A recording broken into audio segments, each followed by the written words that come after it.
श्री स्वामी समर्थ।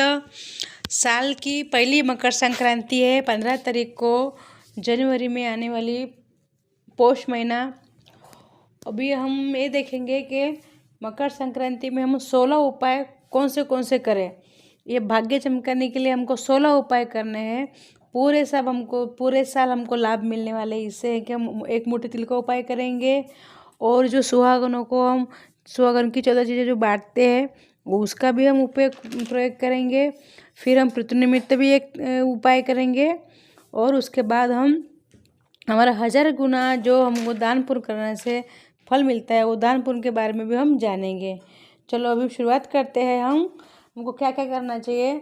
मैंने last video में बताया था कि पूजा का मुहूर्त बताया है, और क्या क्या हमको क्या क्या करना चाहिए, कैसे स्नान करना चाहिए बताया है मैंने। अभी मैं आपको ये बताती हूँ, अगर हमारे घर में गंगा जल ना हो तो हम गंगा जल के पूर्ति करने के लिए हमको पानी में कच्चा दूध डाल के तिल डाल के भी अगर हम स्नान करेंगे तो भी हमको गंगा जल स्नान का ही पुण्य मिलेगा। इस दिन गंगा जल पे तीर्थस्नान मनाने का बहुत विशेष महत्व है, लेकिन नहीं मिले तो हम ऐसा भी कर सकते हैं। तो अभी हम देखेंगे कि 16 उपाय कौन से। पहला उपाय यह है कि माता लक्ष्मी और विष्णु का इस दिन पूजन किया जाता है। इस दिन माता लक्ष्मी को और विष्णु जी को पंचामृत स्नान किया जाता है। उनको पीले पुष्प अर्पण किए जाते हैं, और काले तिल गुड़ लड्डू बनाकर खाए जाते हैं और बांटे भी जाती है। इससे समृद्धि, स्वास्थ्य, धन की प्राप्ति होती है, और ज़रूरतमंद लोगों को बांटे जाते हैं। इन चीज़ों का दान करने से सूर्य और शनि भी मजबूत बनते हैं, और शनि भगवान के सूर्य भगवान की विशेष कृपा हम पर मिलती है। इनके जो कुंडली में कुछ दुष्परिणाम होते हैं वो भी समाप्त होते हैं। ये जो उपाय है सभी राशि वालों के लिए, सभी जिनकी जो भी राशि हो सभी राशि के लोग ये कर सकते हैं। काले तिल, हरी सब्जी, गुड़, रेवड़ी, लाल कपड़े, खिचड़ी में तुअर की दाल, चने की दाल और चावल, ऊनी कपड़े, उड़द की दाल, ये सब दान करने से हमारे शनि राहु केतु के निमित्त अगर हम दान करते हैं तो इससे हमारे शनि राहु केतु शांत होते हैं। क्यों? तो संक्रांति के दिन किया गया दान पुण्य 1000 गुना मिलता है, इसीलिए। और अब यह है हमारा चौथा उपाय। एक मुट्ठी काले तिल 7 बार उतार के उसको आपको उत्तर दिशा में फेंकना है। इससे क्या होगा, रोग तो खत्म होगा, विघ्न खत्म होगा, लेकिन अचानक धन की प्राप्ति होगी, हमको कर्ज से छुटकारा मिलेगा। अभी देखो कौड़ियों को उपाय करना है। कौड़ियों लेनी है 14, वो केसर मिश्रित दूध से स्नान करना है। उसके बाद गंगा जल से स्वच्छ उनको और धो लेना है। एक प्लेट में रखिए। प्लेट में रख के इसमें महालक्ष्मी जी की मूर्ति होती है, विष्णु जी की और लक्ष्मी माता जी की, उनके सामने रख दीजिए। घी का दीपक जलाइए, देसी घी का दीपक जलाइए, और एक तेल का दीपक जलाइए। जो तेल का दीपक बाएं साइड में रखिए, और घी का दीपक कहता है दाएं साइड रखिए, और ओम संतराय नमः ऐसा बोले। ओम संतराय नमः ऐसा बोल के ओम संक्रांति नमः, ओम संतराय नमः ऐसा बोल के इनको अब बोल के 12 बजे से आपको क्या करना है, पहले तो मंत्र बोलना है। आप 11 बार बराबर बोल सकते हैं।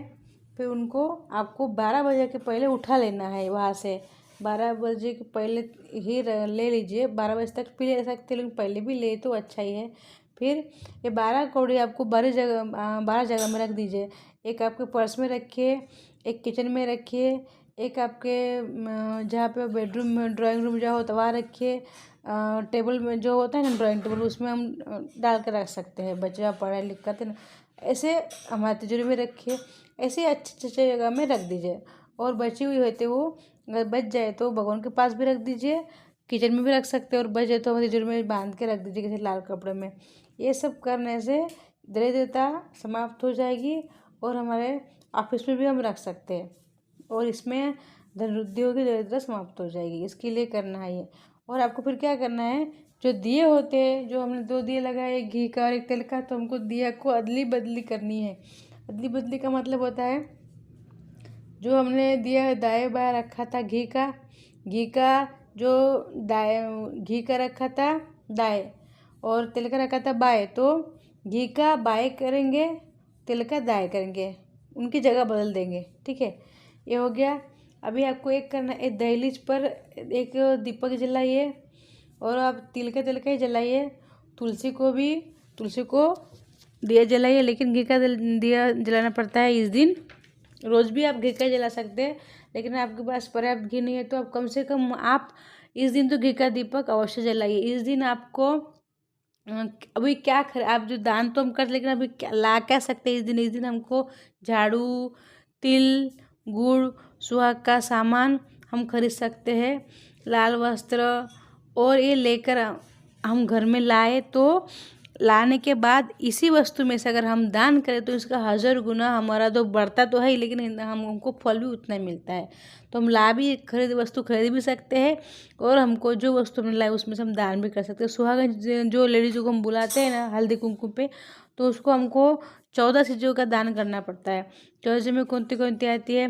नेल पॉलिश आती है, लिपस्टिक आती है, पाउडर का डब्बा आता है, कंघी आती है, फिर अरसा आता है, नेल पॉलिश आती है, फिर कुमकुम आता है, पायल आती है, चूड़ी आती है, इस प्रकार से काजल आता है। इस प्रकार से जो पूरी चीज़ आती है उसमें से 14 प्रकार के हो जाते हैं, वो करके आपको देना है। रुमाल दीजिए, छोटे रुमाल आते हैं वो दीजिए, वो सब ऐसा करके 14 करके आप दे सकते हैं, ठीक है।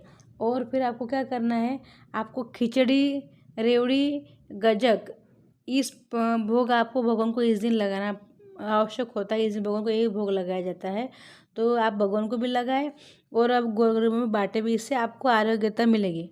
और इस दिन बड़ा होता है, तो सूर्य को जब हम अर्घ्य देते हैं इसमें क्या हमको क्या क्या डालना चाहिए? इस दिन को सूर्य को अर्घ्य तो हम रोज़ देते हैं, लेकिन शनि भगवान को भी हमको अर्घ्य देना पड़ता है। तो उसमें हमको पानी में लाल फूल डालिए, इस दिन शनि भगवान को और सूर्य भगवान को हमको जल देना पड़ता है, और शनि भगवान को स्पेशल देना पड़ता है। क्यों? तो इस दिन शनि भगवान और जो सूर्य भगवान होते हैं, सूर्य भगवान शनिदेव के घर जाते हैं इस दिन, इसलिए उनको इस दिन भी जल देना पड़ता है शनिदेव को। सूर्य भगवान तो रोज़ देते हैं, ठीक है। पवित्र नदी में स्नान करना पड़ता है, इससे 1000 गुना पुण्य बढ़ता है, और 7 अश्वमेध यज्ञ का पुण्य हमको मिलता है इस दिन स्नान दान पुण्य करने से। इस दिन को घी खाना पड़ता है, घी का दान करना पड़ता है, इससे भौतिक सुख की प्राप्ति होती है और मान सम्मान बढ़ता है। हमारे संतान के भविष्य में मान सम्मान बढ़ता है, उनको लाभ मिलता है आगे बढ़ने के लिए, उनको समस्या नहीं आती है। गाय को चारा देना पड़ता है, मछली को आटा खिलाना पड़ता है, पंछी को, कुत्ते को रोटी डालिए, पंछी को दाना डालिए। इससे क्या होता है, हमारा चंद्र शुक्र ये शांत होते हैं, और हमारा कुंडली में अगर कुछ प्रॉब्लम है तो ठीक होते हैं। और ये सभी राशि के लोग कर सकते हैं, ऐसा नहीं है कि स्पेशल ऐसा कुछ नहीं है, सबके लिए उपाय है ये, ठीक है। और बहते पानी में गुड़ चावल का दान कीजिए। जलचर, ये क्या होता है, जलचर का भोजन हो जाएगा, समझो मछली को हम खाना खिलाते हैं, जलचर ही हो गए ना। इस प्रकार से हमको चावल गुड़ का दान करेंगे तो ये जलचर के लिए भोजन प्राप्त होगा। अभी चमत्कारी फायदे क्या हो गए, हमारे जो पितृ होते हैं ना, उसके पितृ के निमित्त हमको तर्पण करना है।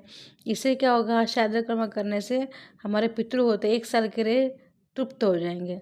इसे तिल डाल के पानी में तिल डालिए, कचूर डालिए और सफ़ेद फूल डाल के तर्पण कीजिए। हवन कीजिए आम की लकड़ी पर 108 बार गायत्री मंत्र बोल के, जब इसे सकारात्मक ऊर्जा प्राप्त होती है। तिल से आहुति दीजिए, इससे खुशहाली आती है। और अग्निदान करना पड़ता है, अग्निदान का विशेष महत्व होता है इस दिन। क्यों? तो जो हमारे जो बड़े बड़े संत होते हैं जो ठंडी में तपस्या करते रहते हैं, अगर उनके लिए हम लकड़ी दान करें, उनको कंबल दान करें, तो लकड़ी को दान करने से हमको अग्निदान करने का पुण्य मिलता है। कंबल हम इसलिए दान करते हैं कि उनको ठंडी लगती ठिठुरती है, वो लोग ठंडी में तपस्या करते हैं, तो वो हम उनको चढ़ाए तो हम उनका आशीर्वाद हमको मिलता है। इससे हमारे बच्चे होते हैं उनको तरक्की होती है ज़िंदगी में, और हमारे बच्चे को अच्छे संस्कार अच्छे भविष्य की प्राप्ति होती है। इसलिए दान पुण्य करना पड़ता है। हमारे ग्रंथ में लिखा है कि हम एक चीज़ का दान करेंगे तो हमें करोड़ों गुना पुण्य मिलता है, लेकिन संक्रांति पे इसीलिए विशेष दान करने का हमारे ग्रंथ में लिखा है। हम तो ऐसे बाकी दिन तो करते हैं, गाय को चरा खिलाते, कुत्ते को रोटी निकालते, कौवे को निकालते हैं, लेकिन कीड़ी को निकालते, हवन करते हैं रोज का, लेकिन ये स्पेशल इसलिए है कि इस दिन किया गया दान पुण्य करोड़ों गुना होता है। इसलिए मकर संक्रांति पे कुछ ना हो सके तो कम से कम तिल गुड़ का दान तो अवश्य कीजिए। और गाय को रोटी एक दीजिए। अगर गाय को रोटी भी ना आपके पास नहीं है, नहीं बची है, तो पालक सस्ती हो गई है अभी, क्योंकि अभी ठंडे के सीजन चल रही है तो पालक सस्ती होती है। 10 रुपये की बहुत सारी मिलती है। 10-20 रुपये की पालक ले लीजिए और अपने बच्चे के हाथ से खिला दीजिए। जब हमारे बच्चे के बर्थडे आते हैं तो आप क्या कीजिए, आप बर्थडे का आए तो केक मत काटिए, ये हमारी संस्कृति में नहीं आता है। ठीक है, अगर आप केक भी काटे तो केक भी काटिए, और गाय को भी आप आपके बच्चे का जितना वजन है उतना दान कीजिए। इससे क्या होगा, इससे तुलादान होगा और आपके बच्चे की सभी समस्या समाप्त हो जाएगी। क्यों तो चारा खिलाने से हमारा बुद्ध ग्रह शांत होते हैं। और गाय माता में 33 कोटि का वास भगवान का वास होता है, तो हमको 33 कोटि भगवान का आशीर्वाद मिलता है। और गाय एक ऐसा पशु है, गाय को तो हम पशु नहीं कह सकते, ऐसे हमारे साक्षात माता है गाय माता, कि उनका हम जो भी दान उनको कुछ भी खिलाते हैं उसमें करोड़ों गुना हमको वापस में तत्काल मिलता है। गाय का पुण्य तत्काल मिलता है। इसलिए छोटे छोटे उपाय फ्रेंड्स करते रहिए, कीजिए, इसका आपको लाइफ में असर दिखता है, तत्काल पुण्य मिलता है। आपको मेरी वीडियो या जानकारी पसंद आए तो लाइक कीजिए, सब्सक्राइब अवश्य कीजिए। मैंने आपको 16 उपाय बताए हैं, पितृ निमित्त बताए, और 14 सुहागन चीज़ों के लिए बताया। पति की उम्र बढ़ती है इसलिए 14 चीज़ों का दान कीजिए, सुहागन स्त्रियों का। 14 ना हो सके तो कम से कम 4-5 चीज़ों का तो अवश्य कीजिए। और मैंने आपको 16